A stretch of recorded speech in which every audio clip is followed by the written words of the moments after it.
आकाशवाणी लखनऊ से प्रस्तुत हैं प्रादेशिक समाचार।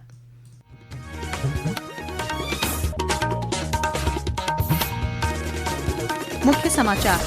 राष्ट्र आज मना रहा है 76वां गणतंत्र दिवस। नई दिल्ली परेड में महाकुंभ पर आधारित उत्तर प्रदेश की झांकी बनी आकर्षण का केंद्र। राज्यपाल आनंदीबेन पटेल ने लखनऊ में विधान भवन के सामने ली परेड की सलामी। मुख्यमंत्री योगी आदित्यनाथ ने अंतर्राष्ट्रीय सहकारिता वर्ष का किया शुभारंभ।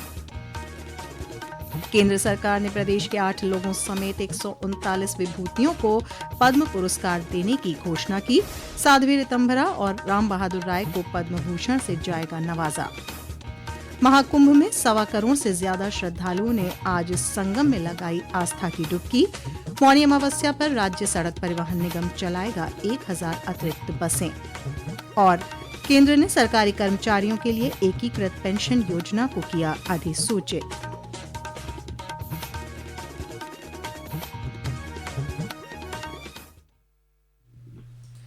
नमस्कार, प्रदेश के समाचारों के साथ मैं श्वेता उपाध्याय और अब समाचार विस्तार से।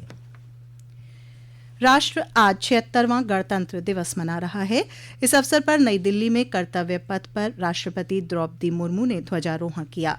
इससे पहले प्रधानमंत्री नरेंद्र मोदी ने राष्ट्रीय समर स्मारक जाकर देश के लिए प्राणों की आहुति देने वाले शहीदों को पुष्पांजलि अर्पित की। श्री मोदी ने देश की महान विभूतियों को नमन करते हुए कहा कि उन्होंने संविधान बनाकर यह सुनिश्चित किया कि देश की विकास यात्रा लोकतंत्र, गरिमा और एकता पर आधारित हो। आज की परेड में देश की सभ्यता, संस्कृति और वैज्ञानिक प्रगति को दर्शाने वाली मनमोहक झांकियां पेश की गईं। परेड में 300 कलाकारों ने देश भर के वाद्य यंत्रों की धुन पर सारे जहां से अच्छा का प्रदर्शन किया। वहीं महाकुंभ पर आधारित उत्तर प्रदेश की झांकी आकर्षण का केंद्र रही। परेड में उत्तर प्रदेश के कई विशिष्ट लोगों समेत 10,000 विशेष अतिथि आमंत्रित किए गए थे। इनमें सरपंच, हथकरघा और हस्तशिल्प कारीगर, स्व सहायता समूहों के सदस्य, आशा बहुएं, आंगनवाड़ी कार्यकर्ता और सड़क निर्माण से जुड़े कामगार शामिल थे। प्रदेश में 76वां गणतंत्र दिवस हर्षोल्लास के साथ मनाया जा रहा है। गणतंत्र दिवस का मुख्य आयोजन आज लखनऊ में विधान भवन के सामने किया गया। इस मौके पर राज्यपाल आनंदीबेन पटेल ने परेड की सलामी ली। परेड में छात्रों ने देशभक्ति के गीतों पर आधारित रंगारंग प्रस्तुतियां दी। मुख्यमंत्री योगी आदित्यनाथ ने अपने सरकारी आवास पर तिरंगा फहराया। इस मौके पर श्री योगी ने महात्मा गांधी सहित देश की महान विभूतियों और संविधान निर्माताओं के योगदान का जिक्र करते हुए कहा कि भारत का संविधान सम और विषम हालात में पूरे भारत को एकता के सूत्र में बांधता है। 75 वर्षों की हमारी ये शानदार यात्रा हम सबको संविधान के लागू होने के अमृत महोत्सव के साथ जोड़ रही है। ये हम सबके लिए एक नए चिंतन को आगे बढ़ाने का एक अवसर भी है कि भारत का संविधान भारत के प्रत्येक नागरिक को न्याय देने के लिए, समता मूलक समाज की स्थापना के लिए, आपस में बंधुता के सूत्र में जोड़ने का हमारा सबसे बड़ा मार्गदर्शक है।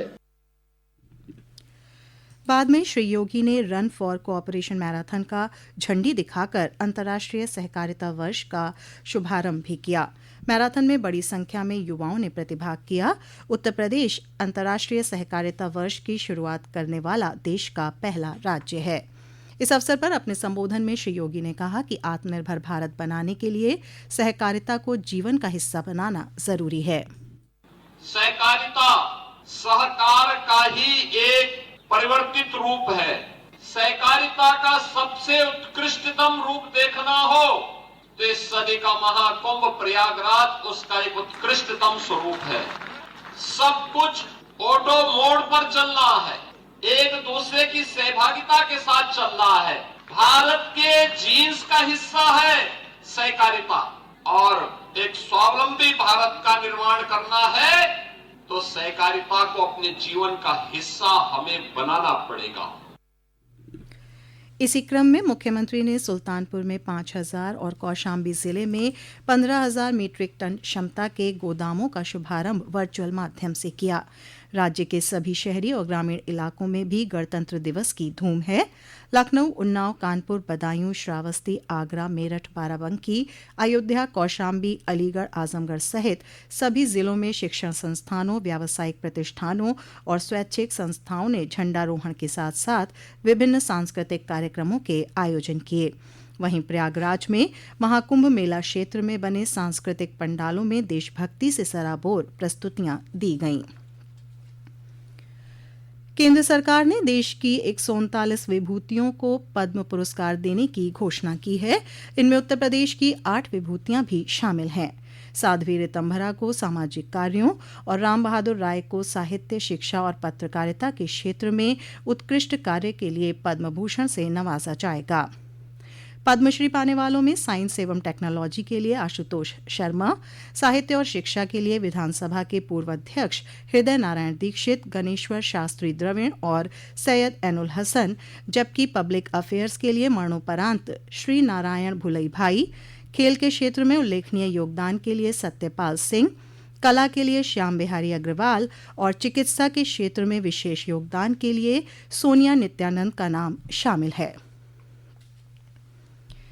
ये समाचार आप आकाशवाणी लखनऊ से सुन रहे हैं। ताज़ा समाचार जानने के लिए आप हमारी वेबसाइट newsonair.gov.in पर लॉगिन कर सकते हैं। इसके साथ ही आप प्रादेशिक समाचारों का ये बुलेटिन हमारे YouTube channel news on AIR Lucknow पर भी सुन सकते हैं।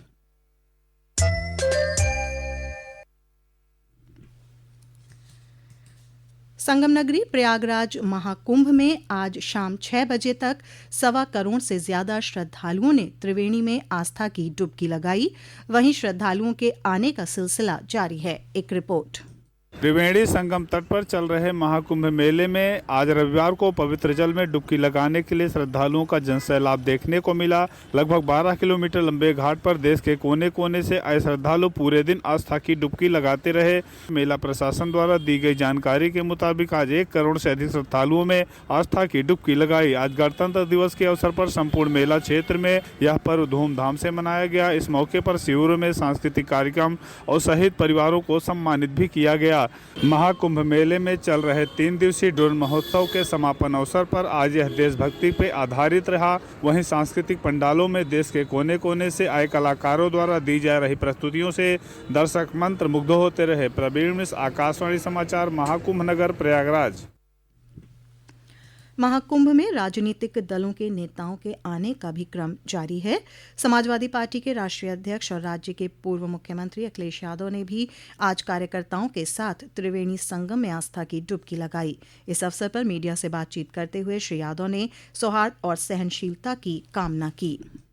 गणतंत्र दिवस के दिन इस शुभ अवसर पर संगम में आस्था के तहत लोग यहाँ आते, स्नान करते हैं, डुबकी लगाते हैं। मुझे आज 11 डुबकी लगाने का मौका मिला है। संगम पर जो ये महाकुंभ मनाया जा रहा है, 144 वर्षों के बाद मौका मिल रहा है। आज के दिन यही संकल्प लेते हैं और कामना है सौहार्द रहे, सद्भावना रहे और सहनशीलता के साथ हम लोग आगे बढ़ते रहें।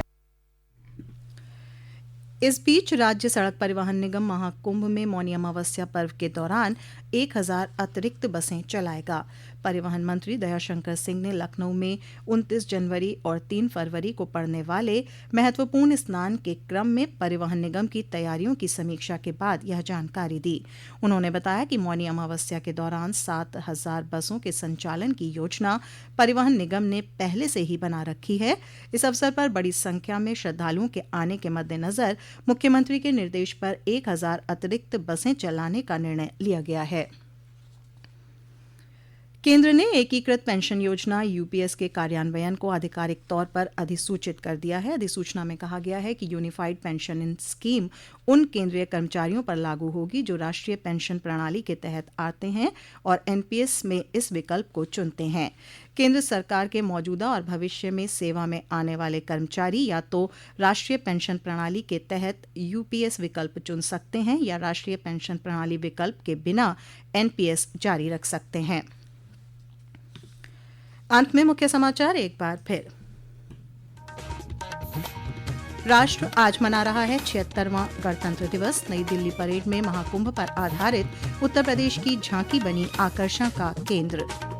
राज्यपाल आनंदीबेन पटेल ने लखनऊ में विधान भवन के सामने ली परेड की सलामी।